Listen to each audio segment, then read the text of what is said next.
Arjun says how to control our thoughts. Ah, that's the key word. You do not control thoughts. That's where the problem starts. You never control thoughts. Let the thoughts flow because they have no meaning. They have no message. They have no agenda. They have no relevance. They're thoughts. You're supposed to choose thoughts, not that any thought that shows up, it means something. Oh, it's a message. It's got no message. Just stupid. Thoughts are stupid. There's no logic to them. It's a different thought when you start thinking about building something, planning something to accomplish your tasks and calculating something, figuring out something. That's your thoughts based on the information in your consciousness, and you're willingly designing a certain algorithm to figure out something. We're not talking about that thought. We're talking about thoughts that show up, pop up, or intrusive thoughts, transient thoughts, thoughts that you had nothing to do with them. You're not supposed to take any of them seriously because they mean nothing. They have nothing to do with you. You got to learn to separate and understand. Thought and you are separate. There's nothing about the thought that relates to you.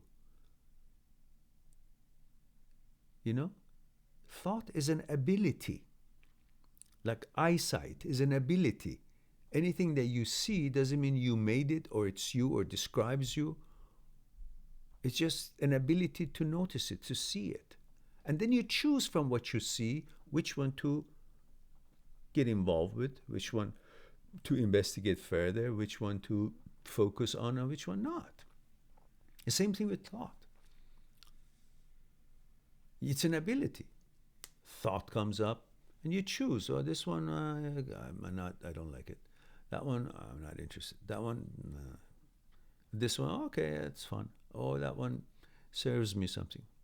But most thoughts, about 70,000 of them a day, appear in your head. None of them is relevant. Really, you're supposed to choose them. Not that, thought showed up. It means something. It describes me. Describes what I like. Describes what I am. Describes how I am. Describes my gender. Describes my sexuality. Maybe there's a message to it because it gave me a certain kind of a thought or image of some sexual act that involves me, but I that's not my lifestyle. That's not what I'm interested. That's not me. So what is this, a suggestion? So should I doubt my sexuality? All these are nonsense because it has nothing to do with you. That is thought.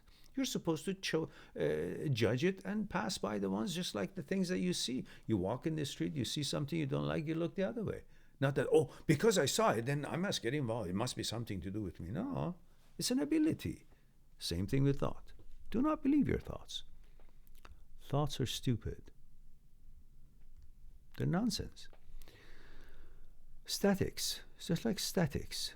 I discussed this before. It's just a brain is a manufacturing plant for thoughts. It's its ability. But while it's doing these thoughts that you requested, also ends up producing some thoughts that are residuals and feces and mishmash because it's been busy doing something, and it also creates some other things that somehow got in there in the assembly line of making thoughts. But it wasn't you. You didn't intend to. It had nothing to do with you. It's just a refuse, like a feces. Like, you eat something and turns into energy in your body, and the rest of it that is not turning into energy, you go to the bathroom and, get rid of it. It's feces, it's residues, is things that has got no use, and you know that you got to get rid of it. So you go and you do that and you flush the toilet. And the thought is mind the same. It creates lots of thoughts that they're feces, they're residues, they're refuse. They're refuse. And you got to get rid of them. But you don't know how to get rid of them because you don't have a system.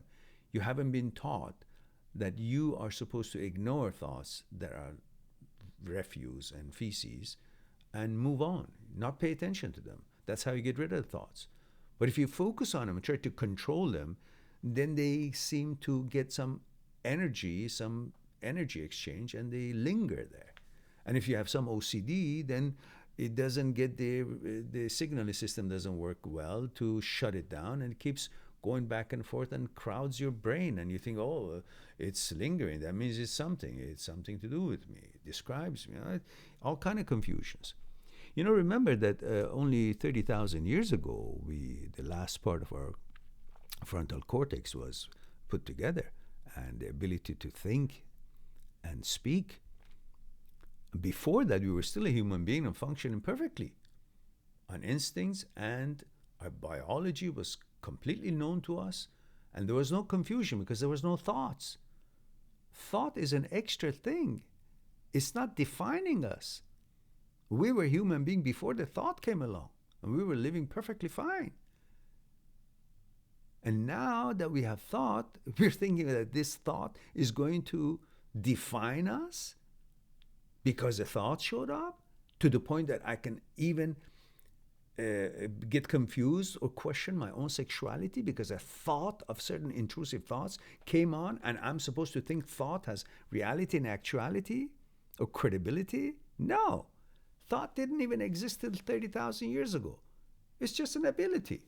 And I should be still the judge of it. I'm made out of lots of components. Desire, fear, ego, ability to see, and then I judge what I see, ability to thinking, thoughts. But I am the master of all of them. Master of all these things is me. Not that one of them is my master. Desire is not my master. Ego is not my master. Thought is not my master. I am master of them all. I choose them. They're the abilities. That's your relationship with thought. Not that thought is going to define you. All right. Let's go on to